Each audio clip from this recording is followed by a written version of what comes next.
Subianto itu sempat menginginkan agar makam Pangeran Diponegoro itu dipindahkan ke tanah asalnya. Sebagaimana diketahui bahwa makam Pangeran Diponegoro itu berada di kota Makassar bersama dengan makam istri dan keturunannya.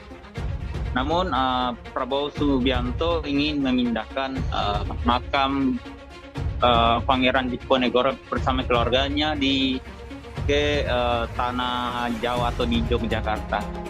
Sehingga merespon hal itu Anies Baswedan saat menyambangi makam Pangeran Diponegoro mengatakan bahwa sebaiknya makam Diponegoro itu tetap berada di Makassar karena keluarganya juga berada di Makassar. Di kota ini juga ada makam Pangeran Diponegoro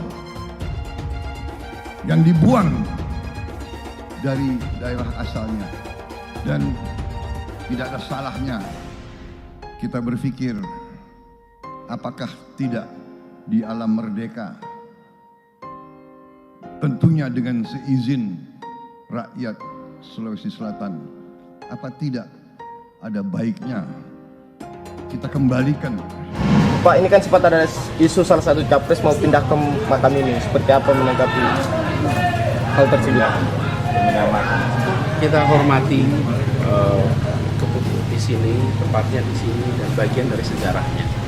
Memang Pangeran Diponegoro berujung wafatnya di Makassar, maka biar itu menjadi bagian dari sejarah. Anies Baswedan sebut ide rencana Prabowo sebagai bentuk upaya merusak dan tidak menghargai sejarah. Anies Baswedan merespon rencana Prabowo Subianto yang ingin memindahkan makam pahlawan nasional Pangeran Diponegoro ke Yogyakarta. Baca pres usungan Koalisi Perubahan untuk Persatuan, KPP, itu menilai pemindahan makam Pangeran Diponegoro sangat tidak tepat. Apalagi makam Pangeran Diponegoro dan istrinya, Rara Turatna Ningsih bersama keturunannya sudah ditempatkan khusus, tercatat, sebanyak 25 makam berukuran sedang dan 39 makam berukuran kecil yang merupakan makam 6 orang anaknya, sementara ada 30 orang cucu, 19 orang cicit, dan 9 pengikut Pangeran Diponegoro. Adapun lokasi makam Pangeran Diponegoro dan keluarganya berada di Kompleks Kampung Jawa. Tepatnya di Kelurahan Melayu, Kecamatan Wajo, Kota Makassar, sehingga Anies Baswedan tidak sepakat dengan ide yang diutarakan baca pres usungan Koalisi Indonesia Maju, KIM, itu, baginya, rencana itu sebagai bentuk upaya merusak dan tak menghargai sejarah. Kita hormati, tetapi, tempatnya di sini dan bagian dari sejarahnya. Memang Pangeran Diponegoro wafatnya di Makassar, maka biar itu menjadi bagian dari sejarah, kata Anies Baswedan. Ia lagi-lagi menegaskan bahwa makam Pangeran Diponegoro berada di Makassar, dan sebaiknya tak usah dipindahkan, di sini saja, Makassar, karena memang tempat makamnya di sini. Tandasnya, tepat pukul 12.15 WITA tadi, Anies Baswedan dan Muhaimin Iskandar alias Cak Imin berziarah ke makam pahlawan nasional Pangeran Diponegoro, Minggu, 24 September 2023, siang. Istri Anies Baswedan, yakni Ferry Farhati Ganis dan istri Cak Imin, Rustini Murtado turut hadir berziarah.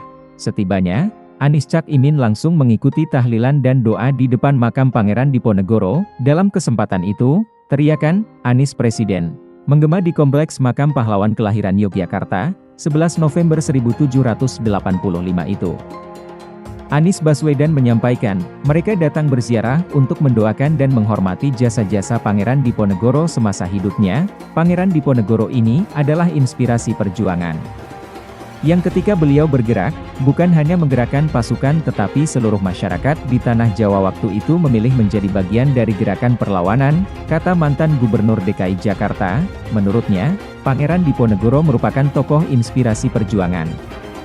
Di mana, dalam sejarahnya, Pangeran Diponegoro sangat dikenal dengan perlawanannya melawan Belanda. Beliau bergerak, bukan hanya menggerakkan pasukan tetapi seluruh masyarakat di Tanah Jawa. Waktu itu memilih menjadi bagian dari gerakan perlawanan.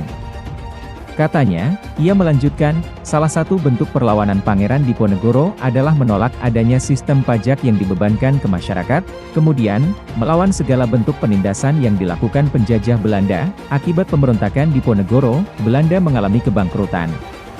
Akibat bangkrut, muncul politik sistem kerja paksa dan landrente, sewa tanah. Akibat muncul politik tanam paksa, kemudian muncul politik etis untuk membalas balik atas penindasan yang kejam, kata Anies Baswedan. Lebih jauh, kata Anies Baswedan, politik etis melahirkan anak-anak muda Indonesia yang terdidik.